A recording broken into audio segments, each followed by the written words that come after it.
Hi everyone, how are you? How are you feeling? Oh my God, I need to get used a bit with the, I'll chit chat so I can feel a bit more comfortable on stage, because that's what people do to feel a bit more comfortable. Thank you, Sabine, very much.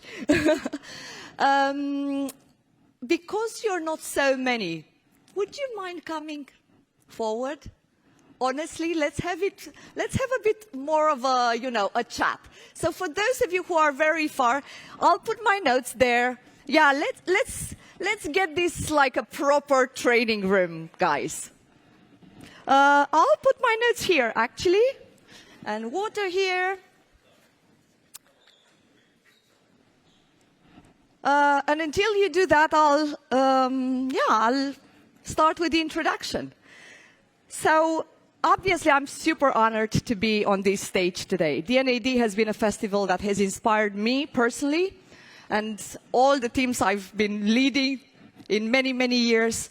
And it's such an honor to be on this stage, especially to talk about something that is so important: how to do work, how to produce work that's, moving from routine work, from day-to-day bread and butter work to revolutionary, those amazing ideas. I've been a bit introduced already, but just so you know about me, just so you know, the trainer in front of you today, I'm Gabriela Lungu. I've been in the creative industry for more than 25 years now. I've led small creative teams, big creative teams. I've started my own creative agency in a local market and sold it to an international group. I've also led creative teams across many markets and many countries. So, yeah, in a nutshell, I have a pretty big experience in selling creative ideas. I also am currently working for this lovely company, LeSHOP. Let me tell you about LeSHOP, because I think it's important for the talk of today. So LeSHOP, it's a new creative agency. So we launched it in September last year under Publicis Group UK umbrella. And it's a brand commerce agency, a new type of agency. Essentially, LeSHOP thinks that brand thinking and commerce thinking should not sit at the ends, at very opposite ends of the marketing funnel.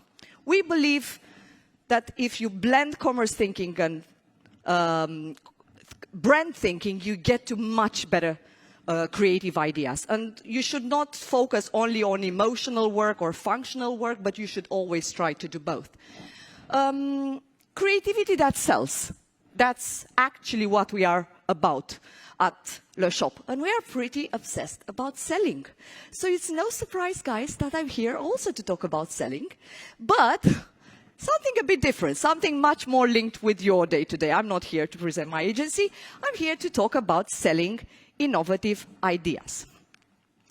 And I know that pretty much the whole festival is going to be about making amazing ideas, yeah, having great ideas. I bet most of the sessions will be all about techniques, inspiration for you to have those ideas. I decided not to talk about that today and focus on this one very specific thing. I really believe that all of you here in the room know how to come up with a great idea. I'm pretty sure all of you here in the room had at least one amazing idea in their lives. So I want to ask you, when you had that idea, did you sell it? Did you manage to convince people to make it? And if you managed to convince them to make it, by the time it was launched, was it exactly how you thought about it? Or was it watered down and, cut off its best, bravest bits? Or even worse, sometimes Frankensteined into something absolutely monstrous. So I want you to put your hands up if that's a scenario you recognize yourself, if you still have amazing ideas that you didn't manage to sell. Thought so, yeah? I'd be surprised if, you've sold all your ideas, right? So that's what I'll try to do today. Having a great idea in my opinion, is just the beginning. The harder game is selling that idea. And it's not selling it the first time, it's selling it again and again and again. Because every time a client is asking for a bit of a change for your idea, usually it's not to make the idea braver, guys. It's always to make the idea slightly safer somehow. So that's what we are going to talk about today. Now, I want to talk a bit, before we even go into how to do it, why does it matter? Why it's so important for us to sell innovative ideas? And I think there are three groups of people for whom selling creative ideas is super important. First of all, it's for us, the creatives. How many of you are creative people in the room? Right. So, as you may know, nobody has ever won a pencil for an idea that wasn't sold. The ideas that are only in your notebooks and nobody bought them will never win a pencil, guys.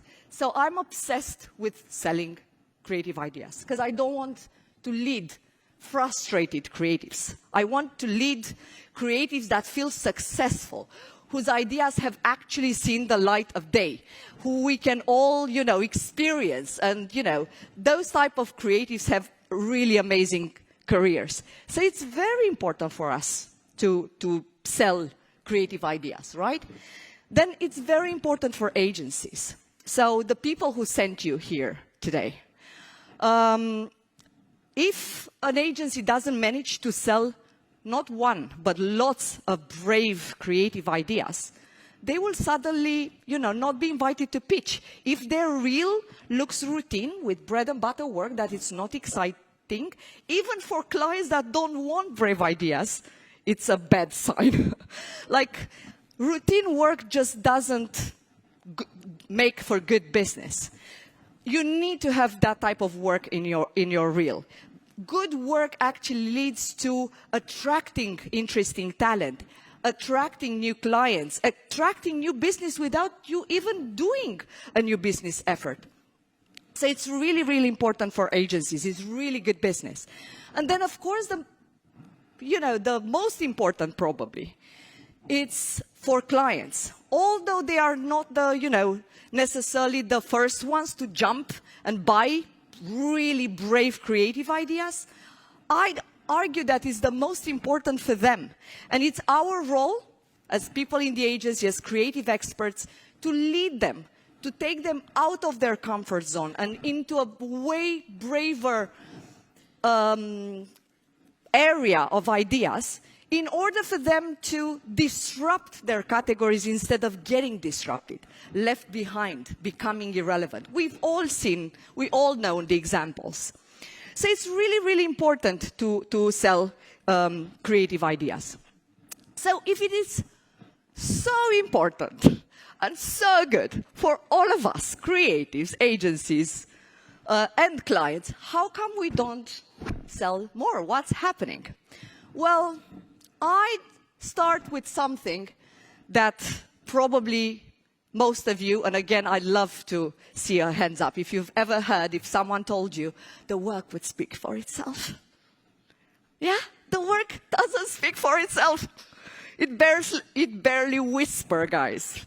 It's, like a really small child. They cannot speak. We need to speak on ideas' behalf. We need to become advocates for our ideas. So actually, I'd argue that the bolder the idea, the higher the death rate with things like, interesting, but when you hear the but, you know that trouble is coming, right? So we've all been there. There's something always standing in a way of good ideas, and that's people. We, the people. Sometimes it's me, as the creative director, killing a good idea just because it didn't speak for itself, and the person in front of me didn't know how to plead for it correctly, passionately, right? So it's us people, it's the colleagues, the creative directors, the bosses of the agency deciding what type of work gets even to be presented to clients. It's the clients, it's the clients' bosses. Bloody hell, it's exhausting, but it's super necessary to learn how to sell.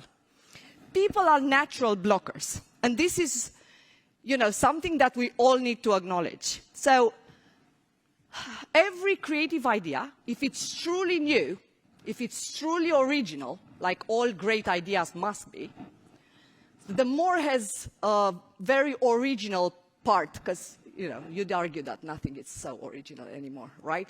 But the bigger the original part, the higher the risk, because new means never done before. And if it was never done before, how can you actually look in a client's eye and say, it's going to work?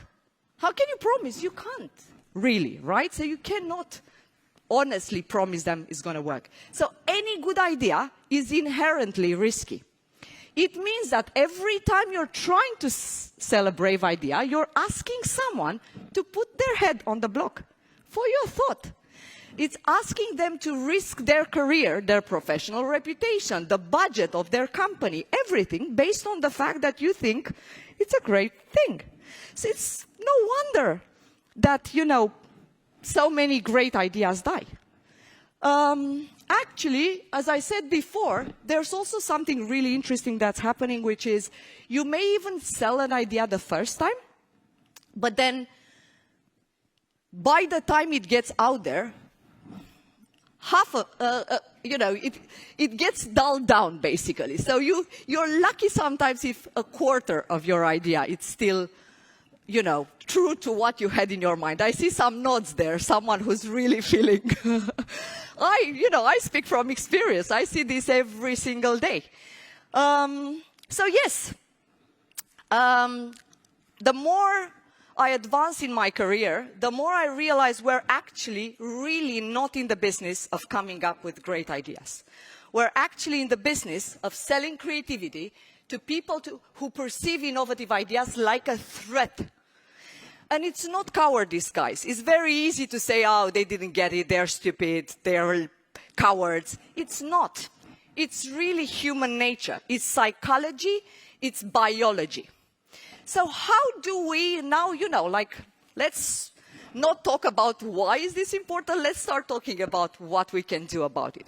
How do we sell big, bold, brave, revolutionary ideas to people who are fundamentally, biologically wired to hate them, to feel threatened by them? And I'm really happy to say, I borrowed, like all great ideas do, I borrowed a bit from a legend. So I started with a page from a legend. And I'm really happy that the legend I will be talking to you about in the next few slides is a designer, because we are here at the D&AD festival. So let me introduce you to this guy. Again, I'll ask you to put your hand up, honestly, if you know about him. So let me introduce you to Raymond Loewy. Have you guys heard of him? Few people. I knew that. I'm so happy you didn't hear about him, because otherwise this talk would be really irrelevant. So he's not a big name today, guys.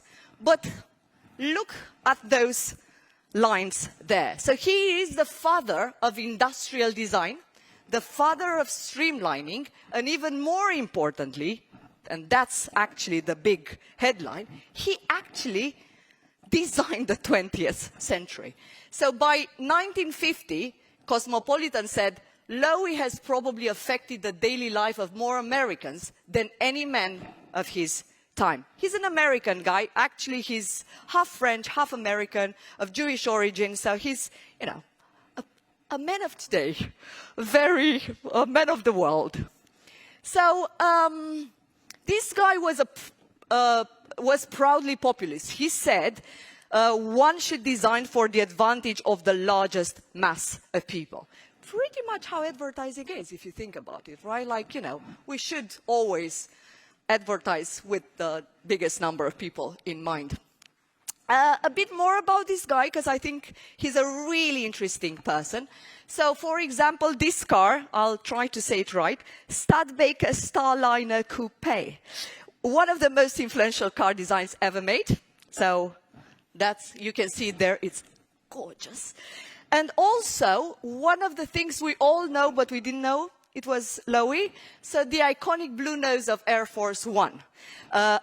The legend says that him and JFK literally sat down on the floor in the Oval Office and put together bits and pieces of blue paper to make it just right. So that's a lovely little story. Like, the reason I'm talking about Lowy today, it's not because he's a designer. It's actually because he was also a psychologist in disguise. And what's a training without a bit of a graph, guys? I have a graph for you. This is a good slide to take a photo of if you want to. So what Lowy realized is that every time he was designing something really revolutionary, with a big degree of novelty, the design was rejected. Like, people didn't like so much novelty in his designs.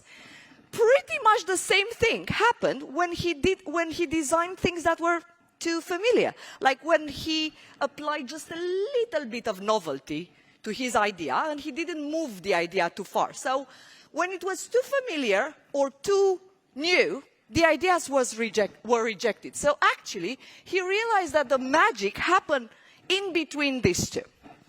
So he said that humans are conditioned by two opposing forces. Neophilia, it's our curiosity for new things, and neophobia, our instinctive fear of things that feel too new. So curiosity and fear. And the key is not to land at the extremes, but stay in the middle, in the tension. Not to shock people into novelty or bore them into comfort. Too far into novelty and you trigger fear. Too far into comfort and you get dull. So that's what he noticed about design, about his product designs, right? Especially as a populist designer who wanted to appeal to lots of people.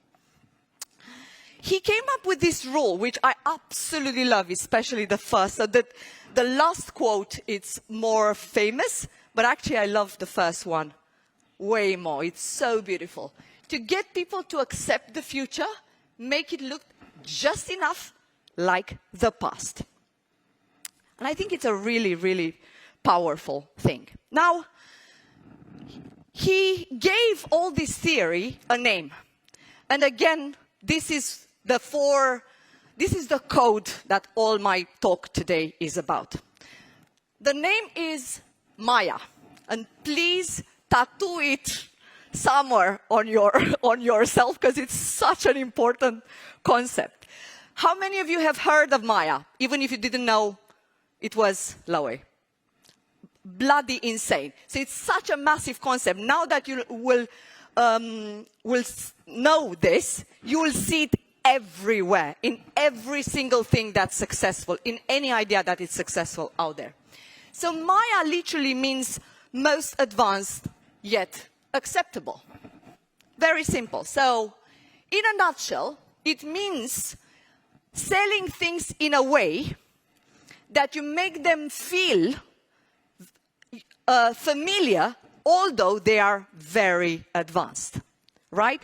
So it's the sweet spot between, in between, where we lean in instead of pulling back, where our curiosity is activated, but our fear is not yet triggered. It's a really interesting concept. Also very important, Maya is not about compromising. It's not about making your ideas less revolutionary. It's about presenting them only in a way that they don't feel so foreign, so radical, so weird, basically. Making them feel acceptable and friendly and familiar and, you know, yeah, I could do that. You want that. Otherwise, guess what? The ideas stay in the drawer.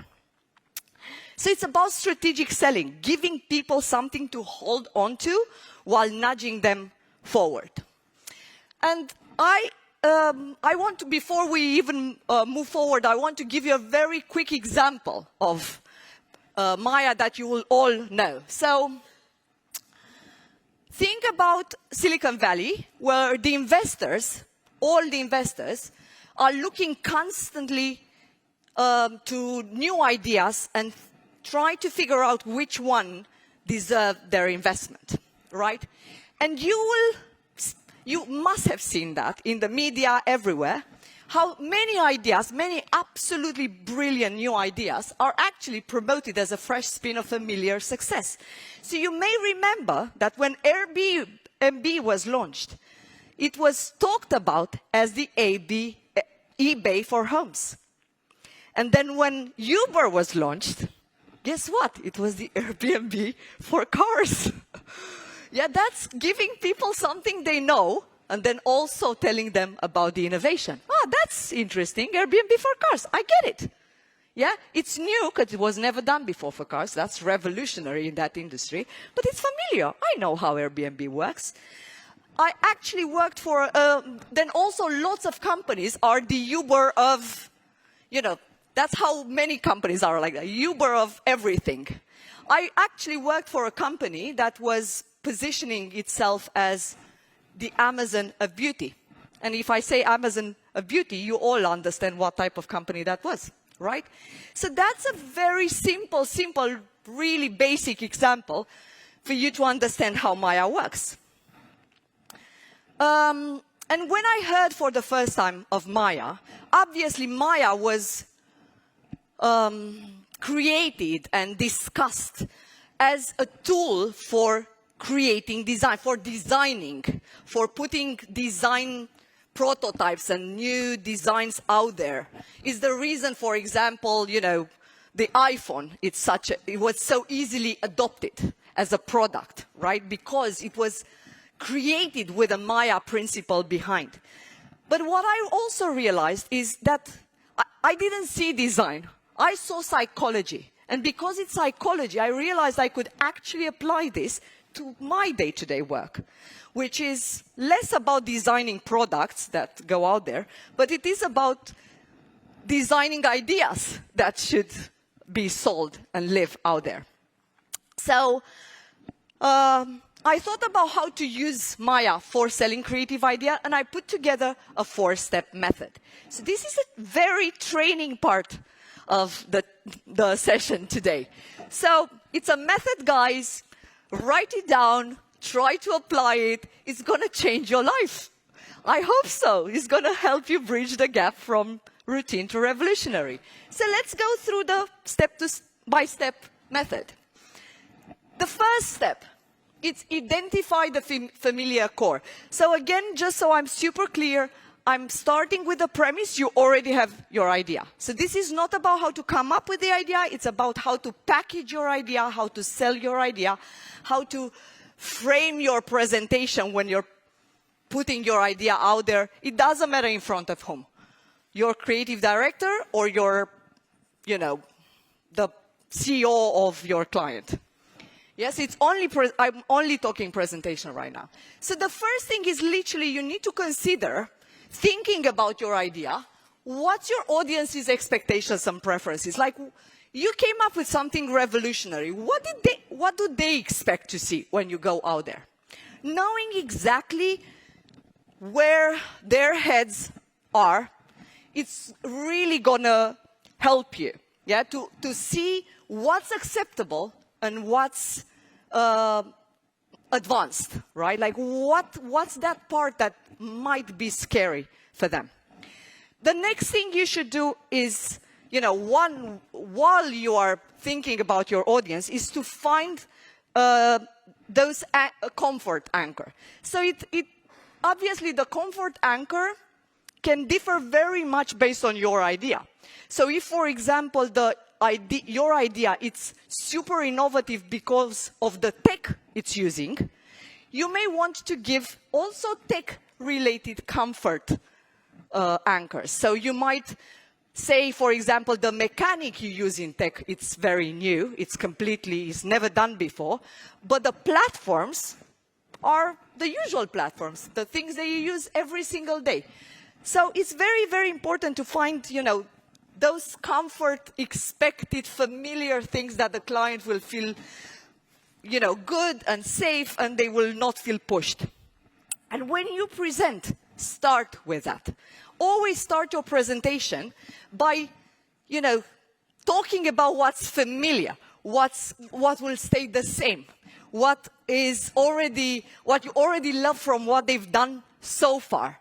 So don't start with the scary, start with the familiar. That's very, very important. The next step is to layer the innovation gradually. That's the trick. So once the comfort foundation is in place, you can start talking about what's new, what's different. So you could say something like, you know, we are doing this, but with a twist. Suddenly, that sounds like a, you know, quite okay step to make. A twist is something clients can do once they know what, you know, what's the familiar core. So gradually reveal what's new by building intrigue, but without overwhelming. So be mindful. The way to do it is by showing how it enhances the familiar core, or how it adds value to the familiar core. So you constantly bring your speech back to what they know, what they are familiar with, what they like already, what they've approved already. Make sense so far? Good, seeing nods. The third thing is to reframe risk as value. So it's not just introducing the new part in a gradual way and in a non-scary way, but it's also explaining why you're asking them to do that extra step. Yeah? If they are to be brave a little, you need to tell them what's the value. No one will take an extra step. You would not take an extra step if you didn't know that that's going to bring you, you know, an equally good, if not a disproportionately good advantage. So then you need to talk about value. What's the benefits of taking that extra step? Use other partially similar cases from different categories to show that. Tell them that, you know, if it's true, tell them that the whole industry will go in that direction anyway, but they only get to be the first. So if it's something you believe will happen anyway, and everyone will go in that direction, say that and allow them to lead the way for others. So reframe risk as value as the third step. And very, very importantly, prototype and pilot the future. Let them try on almost the new idea like a jacket. So if there's anything you can do, obviously, and this is, you know, our job as creatives, use mock-ups, demos, create a case study as if the idea was already made, and you let them experience what it will feel like in the market when the idea is already out there. Co-create with clients. You gave them the core idea, but for the details of the implementation, bring them on board, co-create with them. They will not reject something they are part of. Don't present a global revolutionary idea from the first step. Tell them, let's implement it in one market, in one city. Let's test it. Let's do a prototype. Let's do a pilot. You know, that's why, for example, in other industries, in the movie industries, in the, you know, you see the pilot of a series. Yeah, they launch that, they understand how the audience is reacting, and only then they are moving to the next step. So don't do big things from the start. Scale only after confidence was built. So these are the 4 steps. Pretty simple. And I have two cases now. Really quickly, 2 minutes each. These were entered in this year D&AD Awards Festival. I judged the commerce category, so you'll see 2 entries from the commerce category. I selected them because I really think they are great examples of Maya in action. So without further ado, I'll just play the videos. Renault, the leader in electric vehicles in France, launched plug-in, and it became the Airbnb for plugs. Plugin, c'est une application de mise en relation des conducteurs de voitures électriques avec les propriétaires de recharge. A solution so people can charge everywhere in France, especially in remote villages. In 2024, Renault presents Plugin for business, à la française. a B2B solution to connect small businesses with EV drivers. Through the app, business owners can order and install a plug-in charger, advertise their business, and attract more customers by offering a charging spot and special deals. So people can also charge here, here, or here, while they eat local, shop local, spend the night, or even cut their hair. On leur permet de se recharger avec style. Nos clients de recharger leur voiture en dégustant un bon repas. On va pas parler d'alcool parce que... What started as an app to connect EV travelers with home chargers is now a business solution that is revitalizing small and forgotten villages. Plugin for Business is connecting more than 83,000 users with businesses in small villages all over France and putting them back on the map while supporting and expanding sustainable tourism. So now when people ask who Plugin is helping, the answer is everyone. Et finalement, tout le monde est content, voilà. So I hope you saw how they used Maya not once but twice here. So they used it first when they announced the idea. They said it's like Airbnb but for plugs, basically. So that's the first time they used Maya.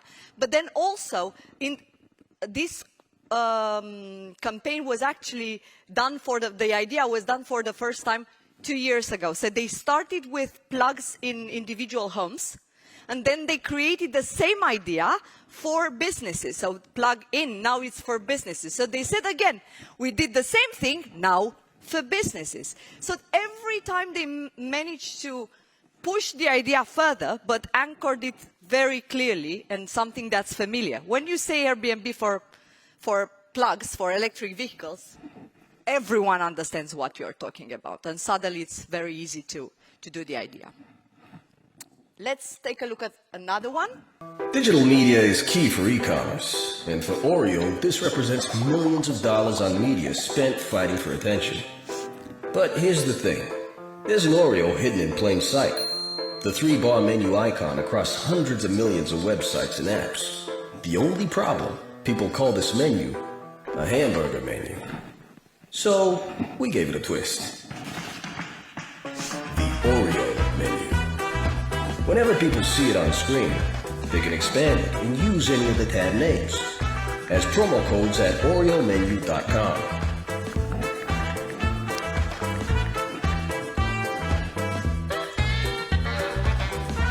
From milk brands to retailers and even restaurants. We cataloged hundreds of words into our database. And when people tried to enter a new tab name, they just had to enter the URL to validate it. Oreo menu went social against burgers. And pretty soon, people started seeing Oreos everywhere. Oreo, Oreo, Oreo. I don't know about you guys, but it seems pretty clear to me. I can just... boom. Burger lovers got pretty technical. But they technically forgot something. Isn't that an Oreo menu? I'll take those promo codes. Thank you.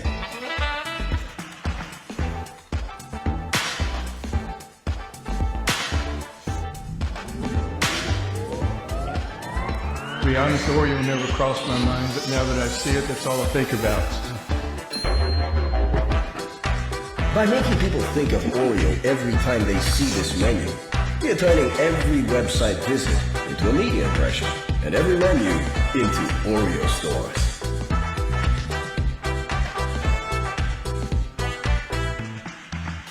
Yeah, I can see that.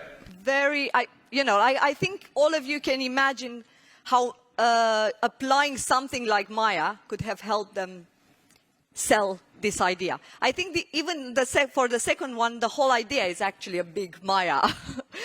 You can use it even for coming up with ideas. Take something that's familiar, think how you could, push it. But let's talk about that in another session. So, what's a training, guys, without a little exercise? Ta-da! So that's now, honestly, just in 2 minutes for you, because I know that you will not do that after this session. So I'm keen to get you to do it right now. Take 2 minutes and try to do this exercise. So you have the 4 steps method here. I'd love for you to think of an idea that didn't land. So you had an idea, you pitched it, it didn't land. Or something you're working on right now that you're about to pitch to someone soon. Think of how Maya could make the difference between too much and just right. Answer these questions for you. You don't need to stand up. It's literally you with your phone, or if you have a colleague, you can chat with your colleague right next to you. So think about what's the most advanced bit, the boldest part of the idea. That's the first thing. Like, what from my idea will be really scary to people? And then think of what could be, you know, a relevant anchor for acceptable, something that to make the idea feel more familiar or safe and help land it. Take a minute to think, take another minute to write, literally 2 minutes. The time is yours, so I'd love for you to actually, you know, it's you with you. If you do this now, honestly, this concept will be fixed in your heads forever. Otherwise, you'll listen to lots of things. This is me being a teacher.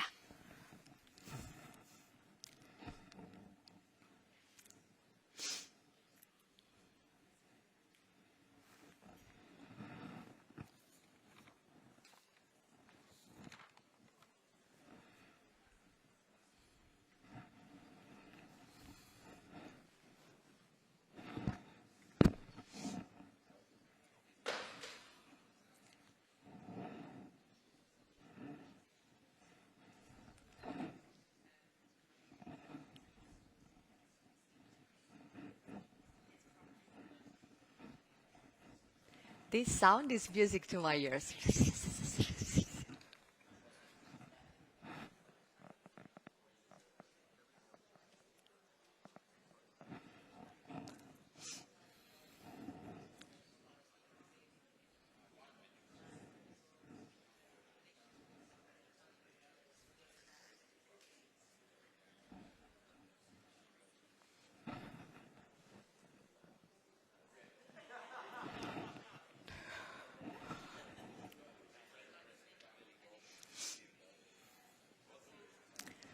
Thirty more seconds.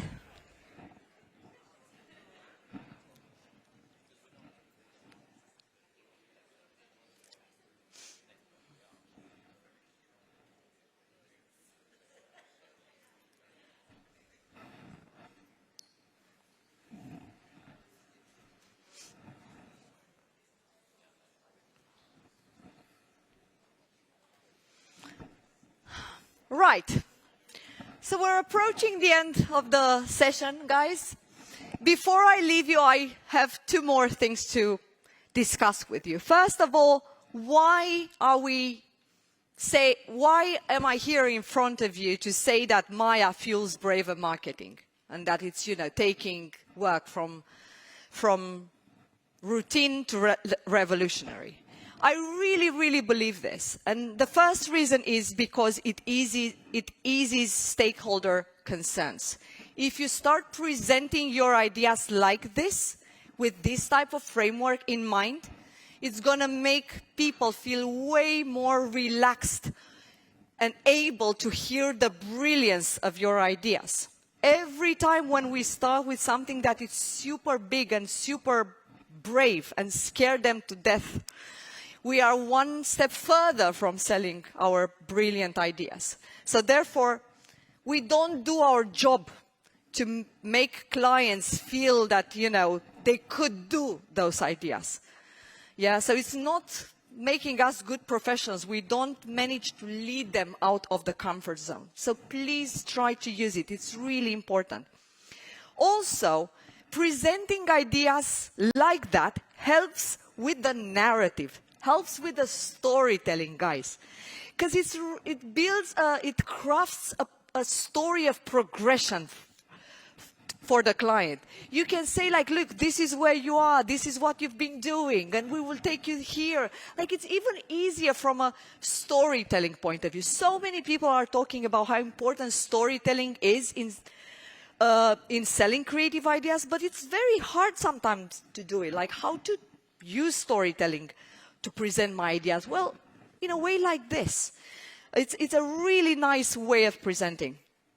And then, also, if you make ideas that have a strong familiar core, but with a lot of novelty, actually even the consumers will react better. So you will have a lot more engagement for your ideas, ultimately better results, therefore happier clients, better results, and all that for your agency, for the client. So it's really, really important. It's not about making ideas palatable. It's really about taking clients from doing what they are used to do to way better marketing. So I really encourage you to use this. Selling bold ideas is not about pushing clients. It's about meeting them where they are and walking them to where they could be. And that's what Maya principle helps us to do. It makes the journey from routine to revolutionary feel not just possible, but thrillingly within reach. Thank you so much. That was the talk. Thank you.